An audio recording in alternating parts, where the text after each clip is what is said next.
السلام علیکم۔ عثمان علی وائس میں خوش آمدید۔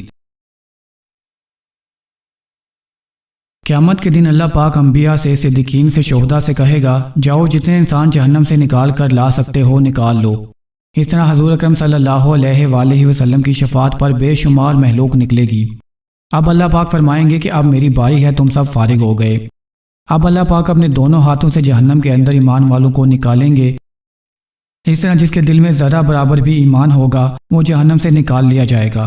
اس کے بعد جہنم سے جبرائیل کو منان یا منان کی آواز آئے گی، کہیں گے ایک ابھی باقی ہے، اس کی باری نہیں آئی۔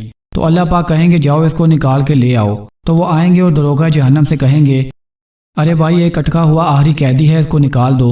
تو وہ جہنم کے اندر جا کر واپس آئیں گے اور کہیں گے کہ دوزخ نے اب کروٹ بدل لی ہے اور ہر چیز پلٹ دی ہے، پتہ نہیں وہ کہاں ہے۔ دوزخ کا ایک پتھر ساتوں بر اعظم کے پہاڑوں پر رکھ دیا جائے تو سارے پہاڑ پگھل کر سیاہ پانی میں تبدیل ہو جائیں گے، اور دوزخ میں اگر کوئی سوئی کے برابر بھی سوراخ ہو جائے تو اس کی آگ سارے جہاں کو جلا کر راکھ کر دے گی۔ تو جبرائیل علیہ السلام آئیں گے، اللہ سے عرض کریں گے کہ پتہ نہیں چل رہا وہ کہاں ہے۔ اللہ تعالیٰ بتا دے گا کہ جہنم کی فلاں چٹان کے نیچے پڑا ہے۔ تو وہ آئیں گے، جہنم کے سانپ کے ڈسنے کی وجہ سے 40 سال سے تڑپ رہا ہوگا، اس کو جھٹکا دے کر نکالیں گے، پھر صاف ہو جائے گا، پھر اس کو نہر حیات میں ڈالا جائے گا۔ جب پل صراط پر پہنچے گا تو پکارے گا یا اللہ پار لگا دے۔ اللہ تعالیٰ فرمائے گا ایک وعدہ کرے گا تو پار لگا دوں گا۔ وہ کہے گا کیا؟ اللہ فرمائیں گے تو باہر جا کر سارے گناہ مان لے تو پار لگا دوں گا۔ تو وہ کہے گا پار لگا دے، میں سارے گناہ مان جاؤں گا۔ اب اللہ تعالیٰ پار لگا دیں گے تو سامنے جنت ہوگی اور پیچھے دوزخ۔ اللہ تعالیٰ فرمائیں گے اب بتا کیا کیا تھا دنیا میں؟ تو اب وہ ڈرے گا کہ مان گیا تو دوبارہ نہ جہنم میں پھینک دیں۔ تو وہ کہے گا میں نے کچھ کیا ہی نہیں۔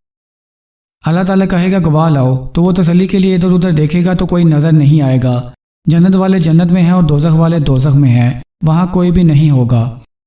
پھر اللہ پاک اس کی زبان کو بند کر دیں گے اور اس کے جسم کو بولیں گے کہ تو بول۔ پھر اس کے پورے جسم سے آوازیں آئیں گی تو وہ کہے گا کہ میرا وجود ہی میرا دشمن ہو گیا۔ وہ کہے گا یا اللہ بڑے بڑے گناہ کیے، تو صاف کر دے، دوبارہ نہ بھیج۔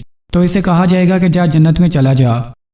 جب جائے گا تو اللہ پاک اسے ایسی جنت دکھائیں گے جو ساری کی ساری جنتیوں سے بری ہوگی، تو وہ دے کر واپس آ جائے گا۔ اللہ تعالیٰ فرمائیں گے ارے تو جاتا کیوں نہیں؟ پھر جائے گا تو دیکھ کر پھر واپس آ جائے گا۔ پھر کہا جائے گا تو جاتا کیوں نہیں؟ کہے گا آپ نے کوئی جگہ خالی نہیں چھوڑی، میں کہاں جاؤں؟ اب اللہ تعالیٰ اس کی قیمت دے گا۔ اچھا تو راضی ہے کہ میں نے جب سے دنیا بنائی اور جس وقت وہ ختم ہوئی اس کا 10 گنا کر کے تمہیں دوں تو راضی ہے؟ تو اس کا منہ کھل جائے گا اور کہے گا کہ آپ میرے ساتھ مذاق کرتے ہیں، حالانکہ آپ تمام جہان کے رب ہیں۔ اس کو بالکل بھی یقین نہیں آئے گا۔ اللہ فرمائے گا مجھے اس پر قدرت ہے جب میں نے تجھے دنیا اور اس کا 10 گنا دے دیا۔ یہ ادنا درجے کا جنتی جب جنت میں جائے گا تو اس کے لیے جنت کا دروازہ جنت کا خادم کھولے گا، تو اس کے حسن و جمال کو دیکھ کر یہ سر جھکا لے گا اور وہ کہے گا تم کیا کر رہے ہو یہاں؟ تو یہ کہے گا تم فرشتے ہو؟ تو وہ کہے گا جی میں آپ کا خادم اور غلام ہوں۔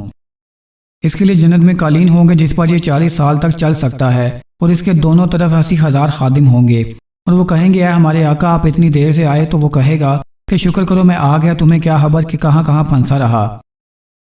پھر آگے جائے گا تو بڑا چوڑا میدان ہے جس کے وسط میں ایک تخت بچھا ہوا ہے، اس پر اس کو بٹھایا جائے گا۔ ہر نوکر ایک کھانے کی قسم پیش کرے گا اور ایک مشروب کی قسم پیش کرے گا۔ 80,000 قسم کے کھانے، 80,000 قسم کے مشروب، نہ پیٹ تھکے، نہ آنت، نہ دانت تھکے، نہ جبڑا، نہ زبان دانتوں کے اندر اٹکے۔ یہ سارا نظام اس کے لیے چل رہا ہے، اور ہر لقمے کی لذت اس کے لیے بڑھتی جائے گی، اور ہر مشروب کی لذت بھی بڑھتی جائے گی۔ جیسے دنیا کا پہلا نوالا زیادہ مزیدار ہوتا ہے، پھر اس سے کم، پھر اس سے کم، پھر نہ پینے کو جی چاہتا ہے نہ کھانے کو، لیکن جنت میں اس کے برعکس ہوگا۔ اللہ تعالیٰ ایسی قوت دے گا کہ کھاتا اور پیتا رہے گا۔ تو دوستو یہ تھا دوزخ سے نکالے جانے والے آخری جنتی کا واقعہ۔ ویڈیو کو لائک کر دیں، چینل کو سبسکرائب کر دیں، اور ساتھ بنے بیل آئیکن کو پریس کر دیں۔